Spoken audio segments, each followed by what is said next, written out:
Natural disasters, climate change, overcrowding. Big problems demand even bigger solutions. It's a new era for engineering.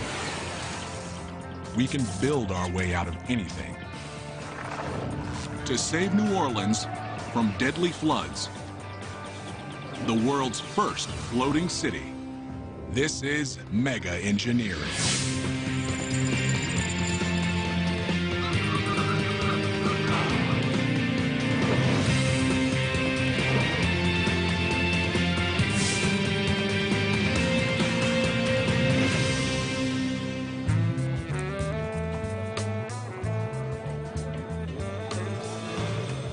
And it wouldn't be New Orleans if we didn't have a French Quarter. Here on New Bourbon Street, we've got one of the best ocean views in the city. Actually, it's all ocean views in this city.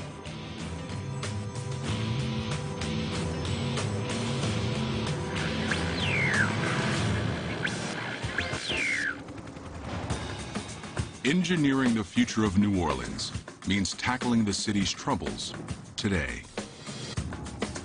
This historic city, home of Dixieland jazz, beignets, and buskers, is under siege. Increasingly, fierce hurricanes threaten to drown this jewel of the South. Over 150 years ago, this was America's richest city. But in recent years, devastating floods have brought the Big Easy to its knees. Situated at the bottom of a giant bowl-shaped geological depression, New Orleans is surrounded on all sides by water.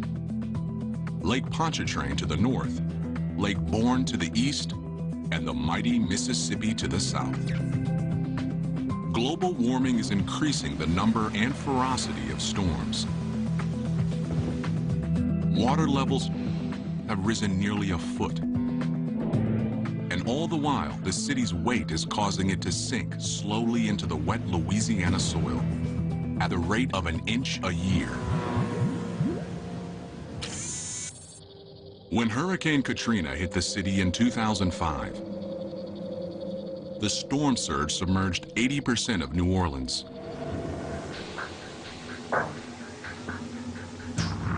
200,000 people were left homeless, and 1,500 people lost their lives. The price tag for the damage was over $80 billion. Nearly 4 years later, New Orleans is still picking up the pieces and trying to answer one burning question. Can the city be saved? Over 160,000 citizens who evacuated during Katrina have never returned. But what if this broken community could be rebuilt with a radical engineering solution that would place the city above the water forever? That's the hope among the owners of new houses like these who refuse to give up. Located in the lower 9th Ward, the worst hit part of the city, each house stands higher than Katrina's 8-foot floodline. Collins Foots is a New Orleans native of 40 years who is determined not to let another hurricane shake him. The way they build this house, it's supposed to can take 140 miles an hour wind. You got that storm-resistant glass on it, with a 2x4, whatever hit it, won't break it, you know? The main floor rests 8 feet above the ground, on piles driven 35 feet deep into the clay-like soil. This house, the way it's built, it'll be here for my great-grandchildren. Yes, indeed. This house is safe, as long as there is no storm worse than Katrina. But if the next storm brings waters higher than the last, even this house will be underwater. The next time the next one hits, those buildings will not survive because structurally they're the same buildings that blew apart in the first place. They're just new versions of the old system. No matter what we do to defy nature or to create a wall against it, there's no way we'll resist the forces of nature.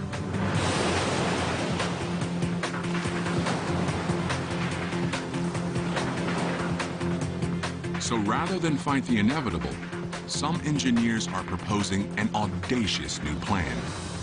Float the entire city. By cutting the cord with land, homeowners will always remain high and dry. And there are financial advantages. Collins Foot's house requires costly support piles driven deep into Louisiana's wet clay soil, as well as expensive storm-resistant glass and wood.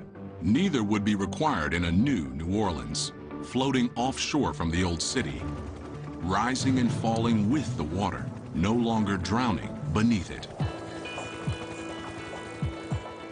So in a way, we're asking nature, can we borrow the water and try this experiment with the hope that the conclusion of the experiment will make our relationship with nature that much better globally? It's not as crazy as it sounds. Technology has recently caught up to the idea. Advances in material science, nautical design, and maritime construction make a floating city possible. Can you build it? Yes, you can. Whatever it is, yes, you can build it. It's not a question of whether you can do it, it's a question of how you do it. For a floating New Orleans to succeed, it has to do one thing the old city couldn't. Survive a killer hurricane. To do that, designers will need to study Hurricane Katrina and the engineering failures that ensued. Until we learn the lessons from nature, we will continue to have buildings and environments that are devastated by natural disasters. And New Orleans is a perfect example of that.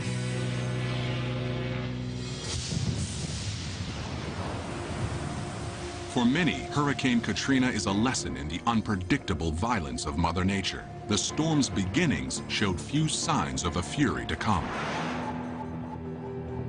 You know, Katrina grew from a disturbance that came across the tropics, and its first landfall was right across South Florida. And at the time, it really didn't look like much.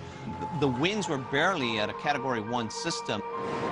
But as Katrina blew past Florida, the storm suddenly took a turn for the worse. It entered into an area of the Gulf of Mexico, the hottest water throughout the tropics. So here was an incredible energy source for this system to absorb. And it did. And it grew. And it grew into a major system.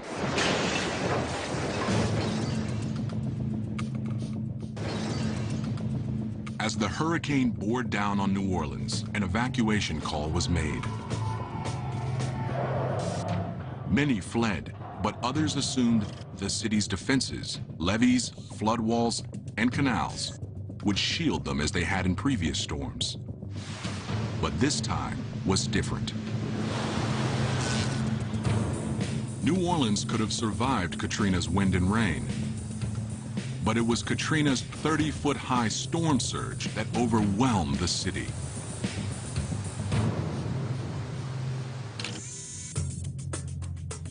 As Hurricane Katrina made landfall on the morning of August 29, 2005, excess water from nearby Lake Borgne surged into the industrial canal that borders the lower Ninth, quickly overtopping the flood walls. At the same time, a 15-foot-high storm surge from Lake Pontchartrain drove up the 17th Street and London Avenue canals, flooding the city. Altogether, 83 of New Orleans' levees failed. You can engineer to withstand a certain amount of wind speed or wind force, but the most difficult thing to try to protect against is storm surge. A wall of water anywhere between 10, 15, or 20 feet high.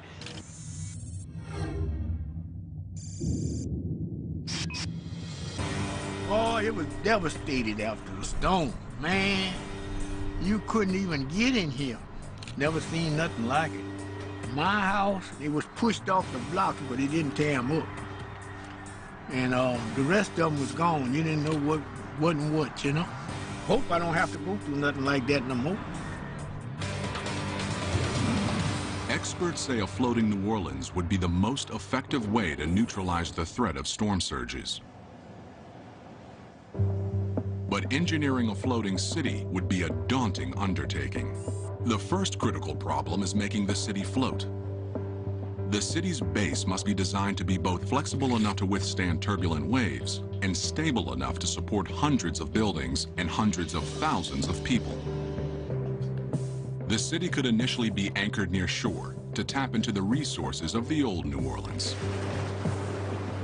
But the threat of storms and the lure of fertile fishing grounds could necessitate leaving the land behind altogether and floating out into the open sea, where it would need independent infrastructure to produce power, food, and water, and robust defenses to protect its people. It's going to be a long and complex process to go from what we have on the ocean right now, boats and ships, to a whole civilization out there, to multiple cities. I want to build something that's like America was at the beginning of the 20th century, where the best and the brightest and the hardest working people from all over the world say, I know if I can go here and work hard, I can make a new life for myself. And to do that, we have to bring the costs way, way down. We have to do clever engineering to take this harsh environment and make it so that people can live there. We must think a lot about modes of failure in order to avoid them. Clearly, if you're in the middle of the ocean and something breaks, you're in deep trouble. You can't just pull over at the next gas station and have some guy come out and fix it. You know, you might be 1,000 miles from the nearest gas station. The stakes are sky high. New Orleans cries out for a solution big enough to meet its problems. What's the logical starting point in engineering the world's first floating city? Cargo ships. The biggest vessels roving the world's oceans today. The cargo ship fleet hauls more than 2 billion tons of cargo a year. These ships are capable of shouldering more weight than any other waterborne vessel. And they've got a lot to teach the engineers of a floating New Orleans.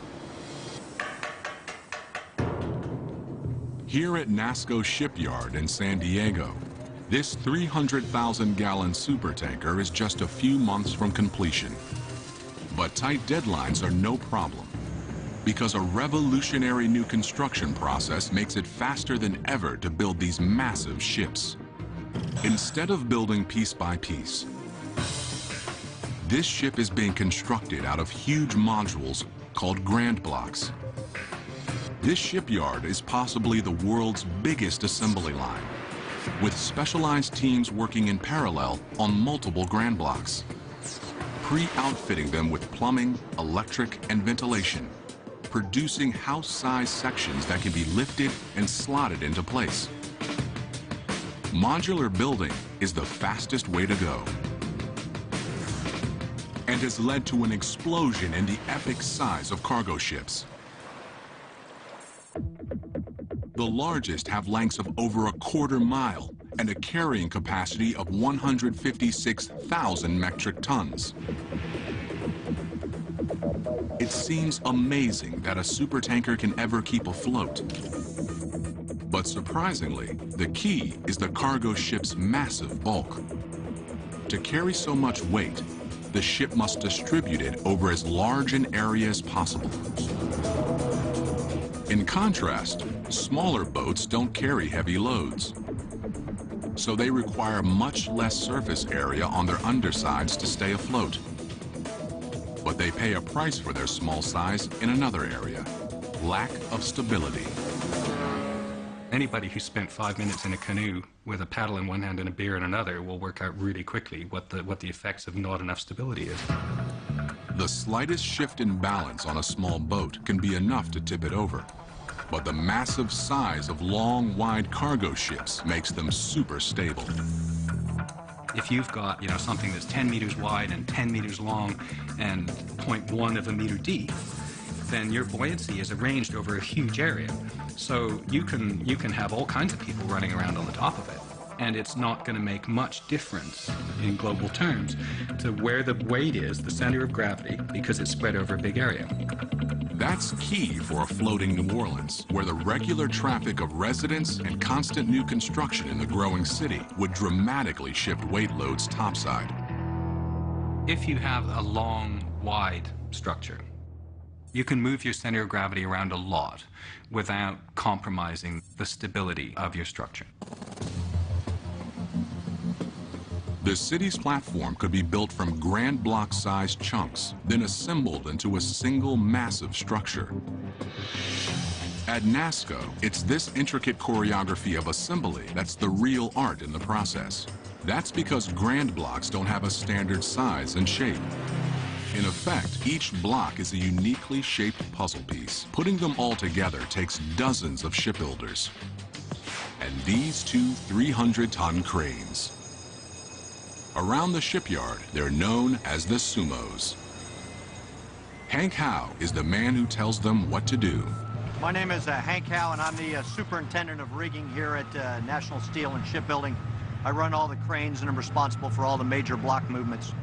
Today, Hank is preparing for a critical lift, picking up and dropping this diesel engine into a 20 by 30-foot hole in the ship's stern. It's the heart of the entire ship, but only 8 ropes are needed to lift it. They're made from Kevlar, the same material used in bulletproof vests. Each rope can hold 50 tons. Hey, good morning. We've taken the stands off, so the weight should drop a little bit. So it'll be somewhere in the 260 to 275 range.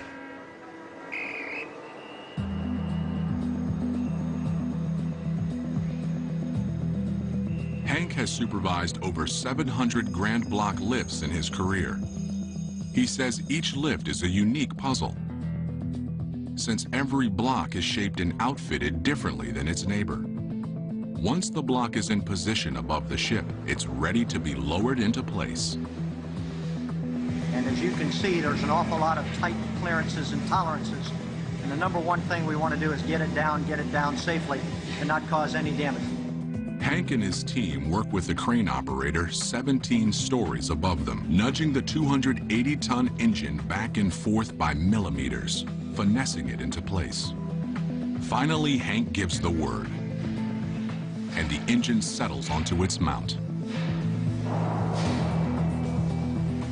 My boss, when I first started working here, they said that shipbuilding is the 3Ds. It's dirty, dangerous, and it's demanding. And in this particular case, I want to make sure that we don't ever look back on it and say we should have done something differently, either because we hurt somebody or because we damaged something. So I've got one of my guys that has on his helmet, it says chess, not checkers. And that's what we're trying to do.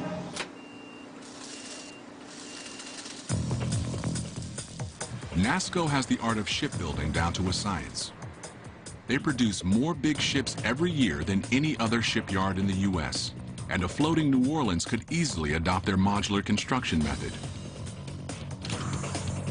But while cargo ships would inform the platform design of the city, there would have to be significant differences. Building a ship large enough to support an entire city would require too much steel. Its hull would extend 300 feet underwater, and the city ship would be bigger than the 3 largest shipyards in the world, combined.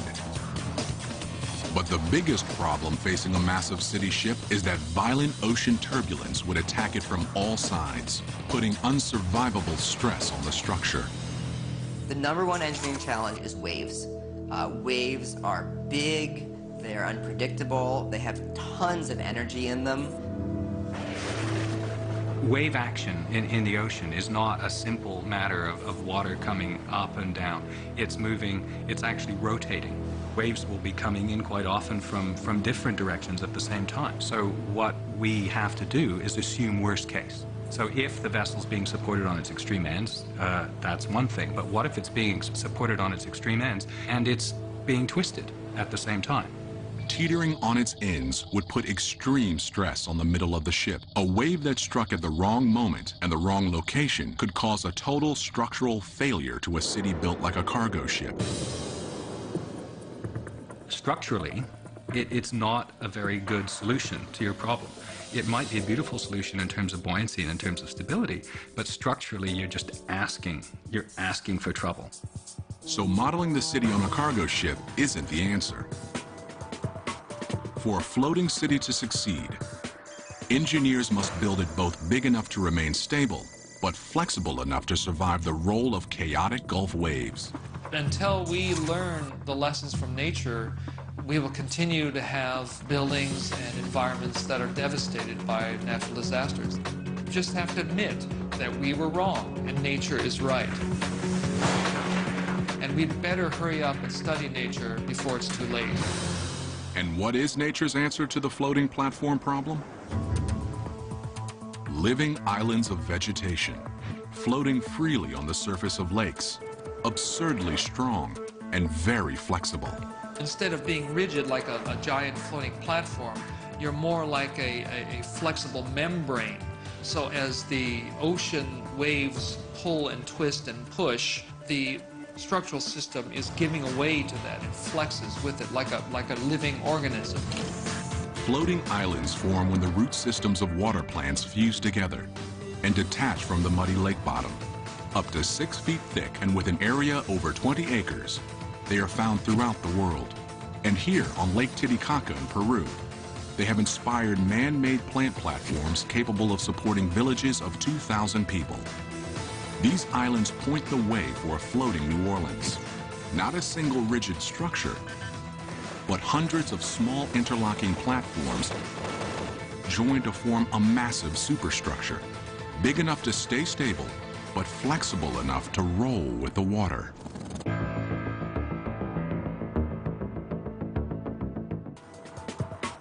For a floating city to succeed, engineers must build it both big enough to remain stable, but flexible enough to survive the roll of chaotic Gulf waves.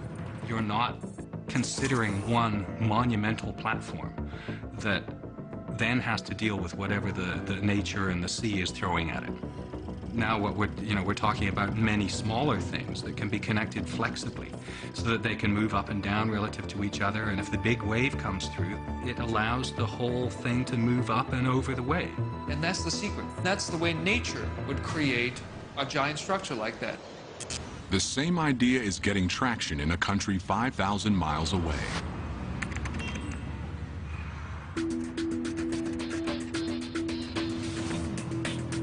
Like New Orleans, the Netherlands has battled the sea for centuries.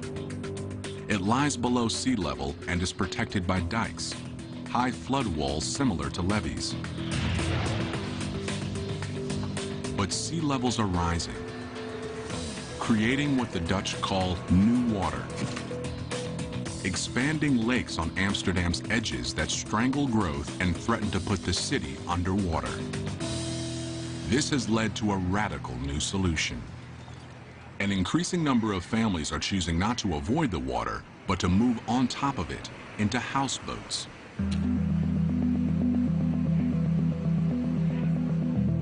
It's the only way to guarantee that your house will stay above water, and a cheap alternative in a city where new water is making land more and more expensive.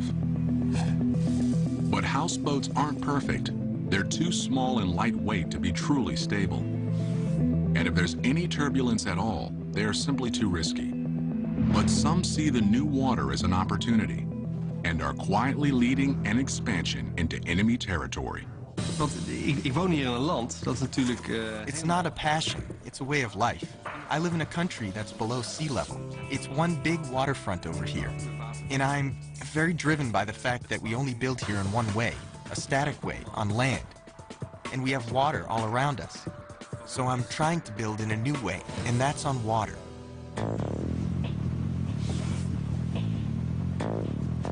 This is Cohn's shot across the bow in the floating city revolution. A 2-story house where the first floor actually sits below the waterline. It's a design never before attempted in traditional houseboats, made possible by an innovative hull design. Most houseboats have a shallow hull with a high center of gravity, an inherently unstable design. But Cohn's house utilizes a deep hull that dramatically lowers the center of gravity. Additionally, a ring of dense concrete around the edge of the hull helps distribute the load across the entire floating house. It means the structure is much less sensitive to waves than a traditional houseboat would be, yet still moves up and down with minor fluctuations in water levels. In the new New Orleans, deeper platforms under taller buildings would stabilize them, and ringing platforms with concrete would neutralize the shifting weights of the working city above. For Cone, individual houses are only the beginning.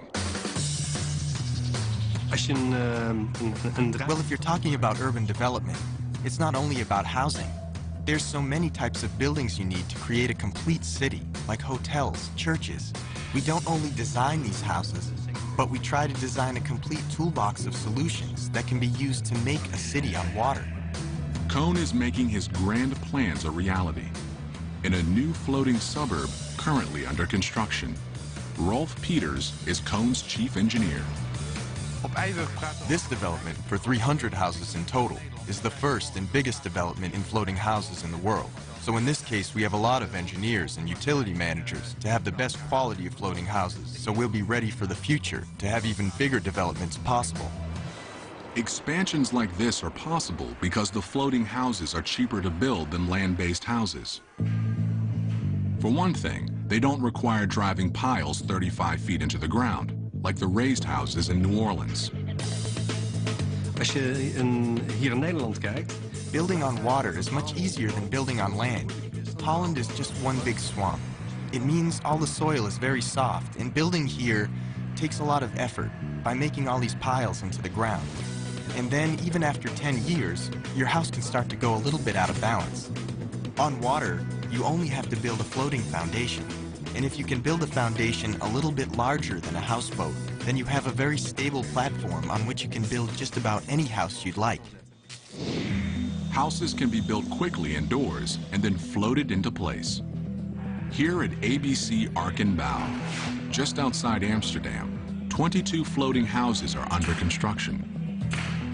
Each house begins in one of the factory's 10 working bays, called dry docks. As the underwater concrete hull is finished, construction begins on the house above, essentially fusing house and platform, making them strong and inseparable. Once finished, the house is floated out of the factory and into place. At 4 months a house, within 5 years, all 300 houses in Amsterdam will be finished, and the efficiencies of this production model would be even more pronounced in New Orleans.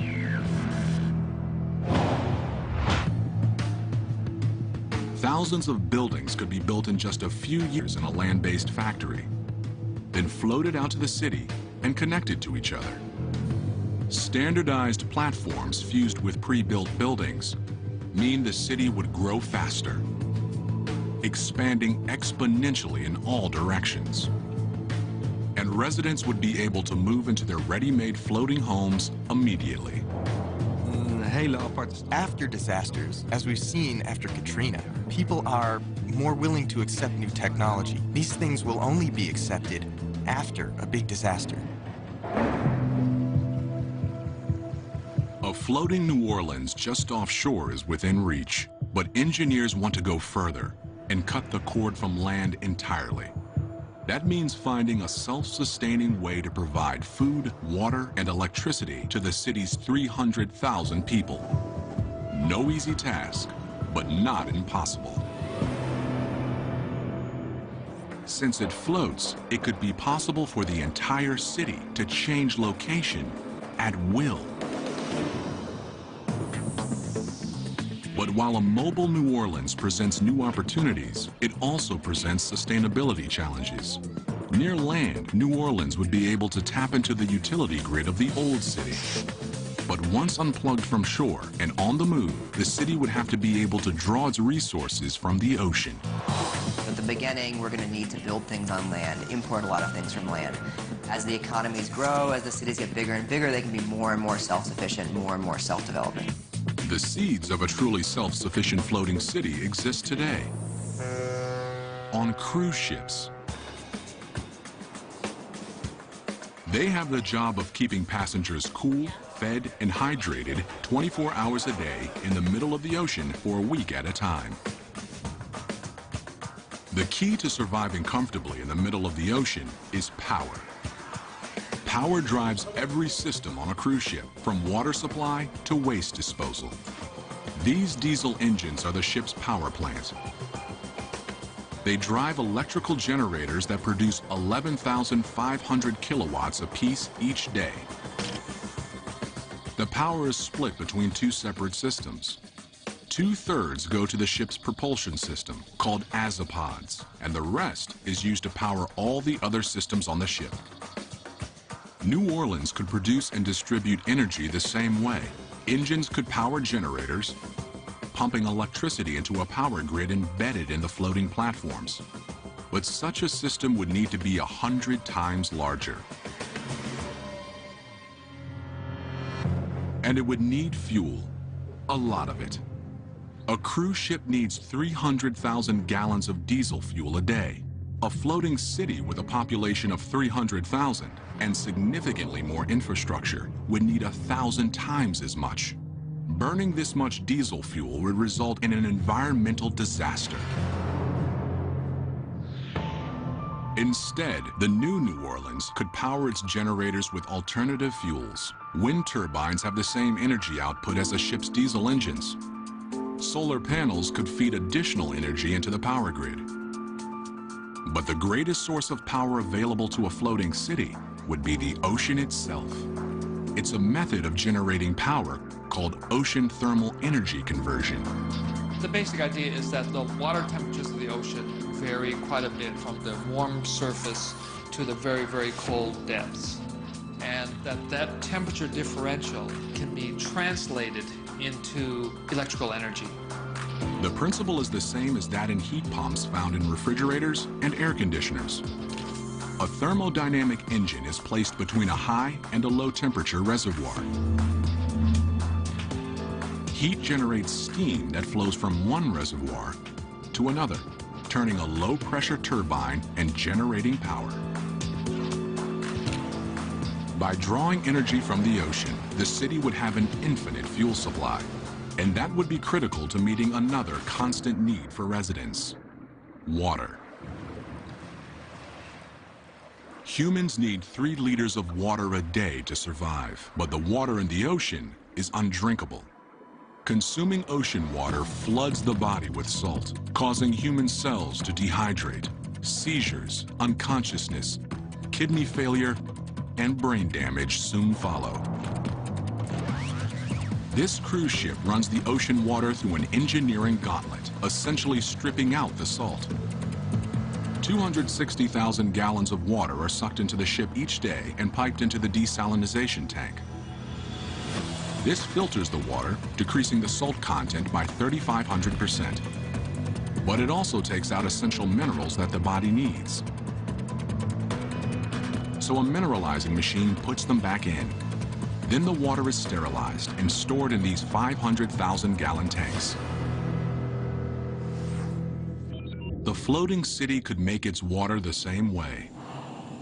But the infrastructure would need to be scaled up by 100-fold to process nearly 30 million gallons of water a day.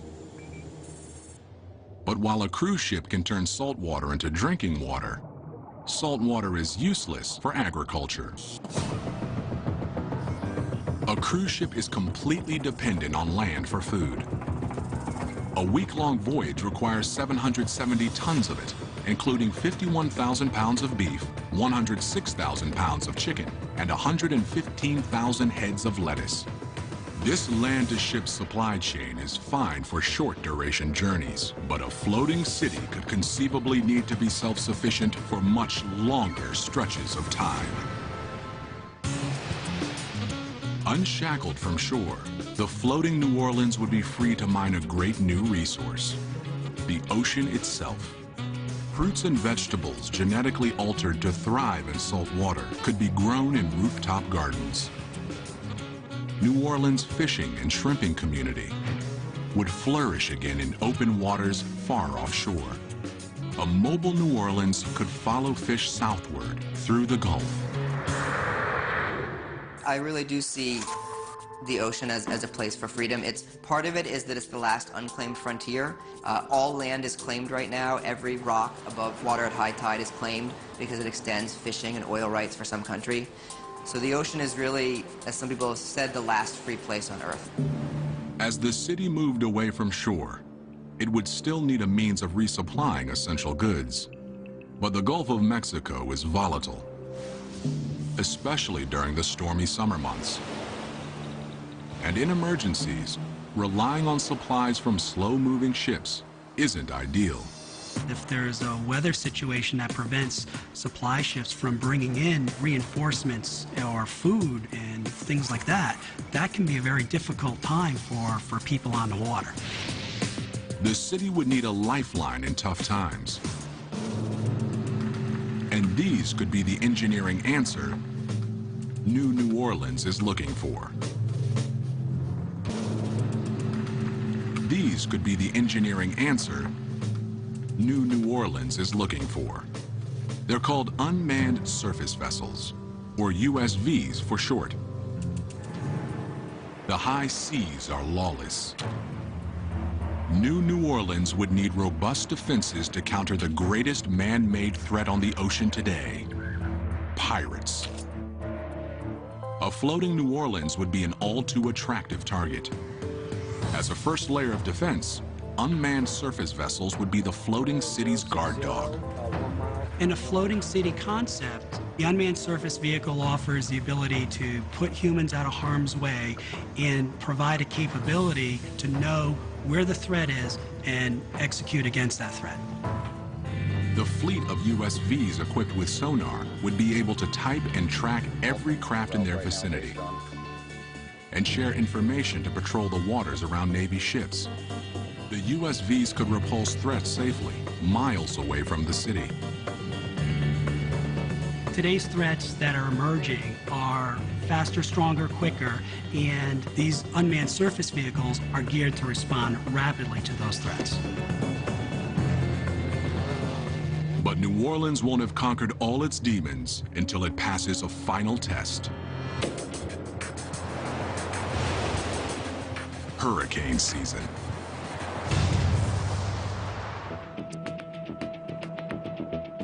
If New Orleans became a floating city, killer storms would test the ingenuity of its engineers and the faith of its residents, early and often.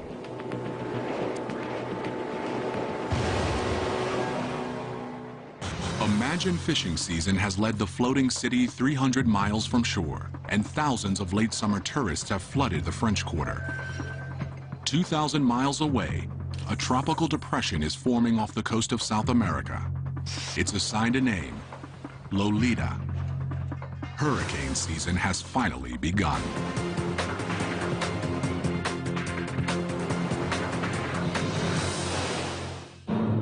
Now, typically, most systems happen throughout the Atlantic Ocean. And then the Bermuda High pushes these systems through the Atlantic Ocean and then into the Caribbean and the eastern U.S. From June through September, the region averages over 10 storms.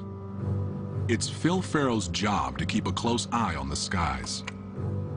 As a meteorologist in Miami, Florida, he's forecast storms like Hurricane Andrew, which did $27 billion of damage in 1992, and Hurricane Katrina, which dumped 1.5 feet of rain on southern Florida on its way to New Orleans. Unfortunately, storms these days are getting worse and worse. That's because global warming is raising water temperatures in the Atlantic, and warm water is fuel for hurricanes. It's bad news for a floating city. Since the 60s, the water temperature in the Gulf of Mexico has gone up 1/10 of a degree. That may not sound like much, but if it continues to warm up, that's just extra energy for hurricanes to use to grow bigger and stronger. Fueled by summer heat, Lolita's loose cluster of thunderstorms swirls faster and faster. Tropical Storm Lolita is picking up steam in the Atlantic. We're going to keep an eye on this one and keep you updated as the situation changes. As Lolita pushes into the Gulf, it feeds on energy in the hot water currents beneath it. The thunderstorms churn faster, winds exceed 100 miles an hour, and waves tower more than 20 feet high. Tropical Storm Lolita is now a full-fledged hurricane, growing in power while Gulf Stream winds drive it straight into the path of the floating city. Hurricane Lolita is picking up intensity. This is going to be a big one. If you're out in the open water, you are on your own. The waves coming at you, getting bigger and stronger, and it's a destructive wall of water. How do you engineer against that? It's a very difficult thing. But the new city is engineered to ride out such storms. To a point, the storm surge rolls under the city's modular platforms instead of crashing over them. And wind damage is minimal because of the city's low-profile skyline. But while its defenses are adequate for a relatively minor Category 1 or even Category 2 storm, more powerful hurricanes are a different story. On the ocean, storms can shift gears without warning. The intensity of a storm can change dramatically in a matter of hours, and that's the real danger with these systems. You can prepare for their arrival, it's just very difficult to prepare for their fury. In the old New Orleans, citizens handled hurricanes by fleeing. Mandatory evacuations during Katrina saved many, but not all. Floating city planners aren't willing to take their chances this time.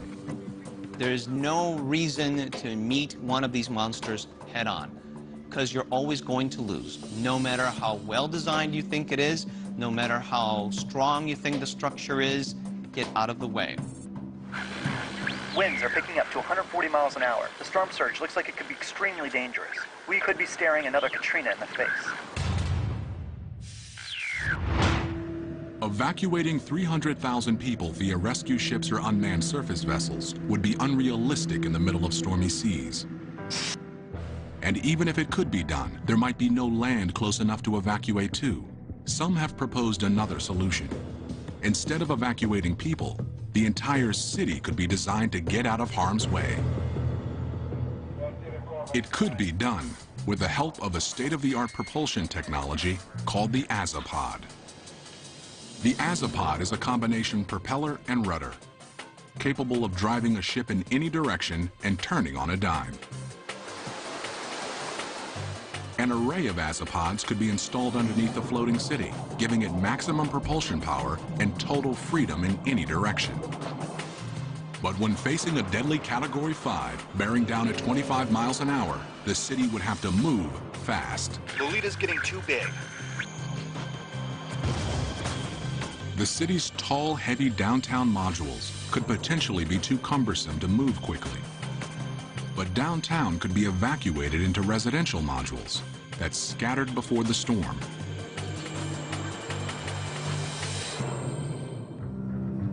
And could regroup miles away in calm waters.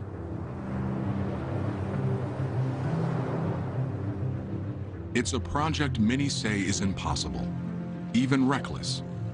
But a new New Orleans is not only possible, it may be essential.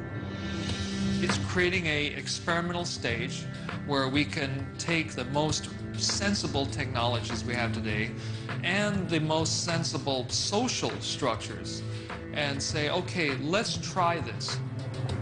A new New Orleans would be a beacon, drawing a scattered community back together and letting the proud city float above its troubles once and for all.